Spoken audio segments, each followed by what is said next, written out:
এই জায়গায় আমাদের আদি পিতা আদম আলাইহিস সালামকে দুনিয়া যেদিন তৈরি করেন সেই দিন এখানে পাঠিয়েছিলেন। সেখান থেকে আস্তে আস্তে পরবর্তীতে পরিবর্তন হতে হতে এখন সন্ধি হয়ে গেছে। তাহলে এইটা আমার মনে হয় দুনিয়াতে সর্বপ্রথম জায়গা যেখানে আদি পিতা এসেছিলেন। ইতিহাসের কথা 100% সঠিক কিনা আমি জানি না, আমি পড়েছি তাই বললাম। এই দেশটা তোমার আল্লাহ বানিয়ে দিয়েছেন। এখানে আল্লাহর স্লোগানের বাইরে অন্য কোন স্লোগান দেওয়া যাবে না, সে জয় বাংলা হোক আর উলু বাংলা হোক।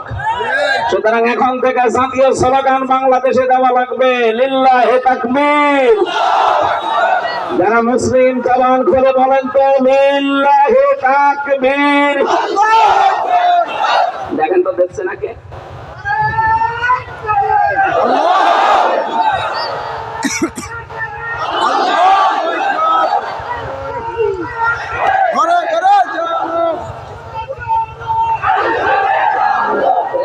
আলহামদুলিল্লাহ ভাই।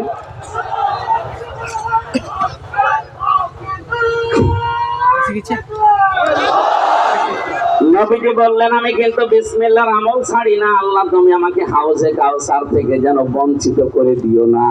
এই জন্য আল্লাহ এই আয়াতটা নাযিল করে তাকে রিজার্ভ করে দিলেন।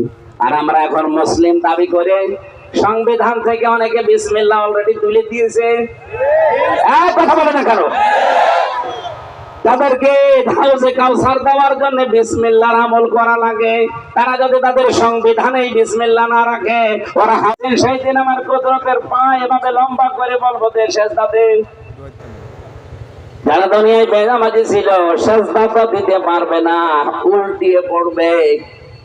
লাঞ্ছনা, অপমান, বঞ্চনা এদের উপরে চেপে বসবে। এই দৃশ্যটা একটু সামনে নিয়ে আসেন তো, যারা নামাজ পড়েন না, নামাজের শিক্ষা নেন না। প্রশ্ন আসতে পারে হুজুর নামাজ আমি পড়ি না। বাংলাদেশে বহু নামাজি আছে কিন্তু নামাজের শিক্ষা তারা নেয় না।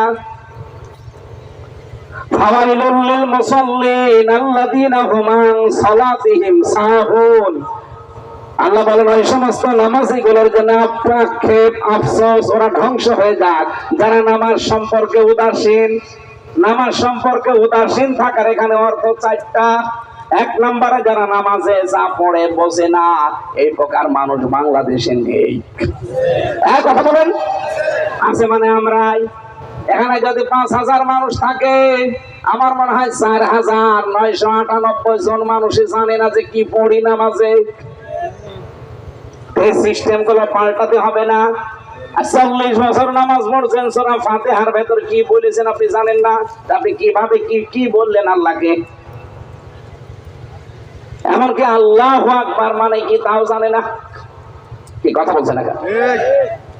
যদি আল্লাহু আকবার মানে কি আপনি জানতেন, তাহলে যুগ্ম কমিশনার হিন্দু বেটা মালায়ন বিপ্লব কুমার সরকার আগস্টের 5 তারিখের আগে 3 তারিখে ঘোষণা দিয়েছিল নারায়ে তাকবীর আল্লাহু আকবার এটা জামাত ইসলামের স্লোগান, এই দেশে এটা চলবে না।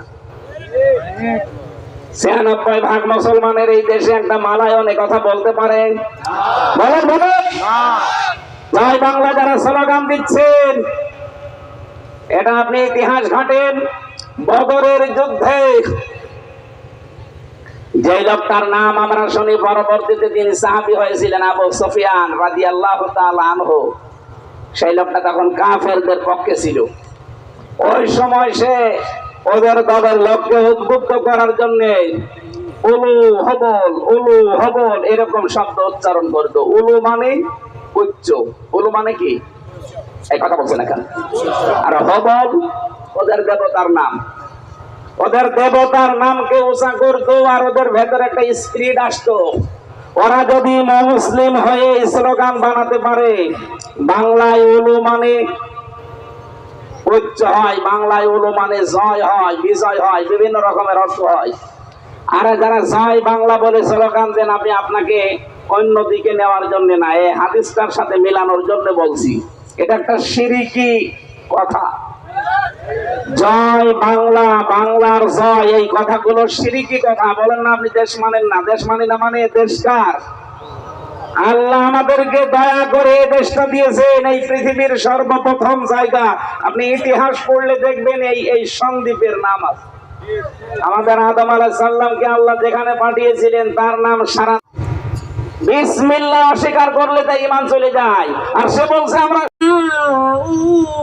أنزل إلى ربه والمؤمنون كل آمن بالله وملائكته وكتبه ورسله لا نفرق بين أحد من رسله وقالوا سمعنا وأطعنا غفرانك ربنا وإليك المصير لا يكلف الله نفسا إلا وسعها لها ما كسبت وعليها ما اكتسبت ربنا لا تؤاخذنا إن نسينا أو أخطأنا ربنا ولا تحمل علينا ربنا ولا تحمل علينا إصرا كما حملته على الذين من قبلنا ربنا ولا تحملنا ما لا طاقة لنا به واعف عنا واغفر لنا وارحمنا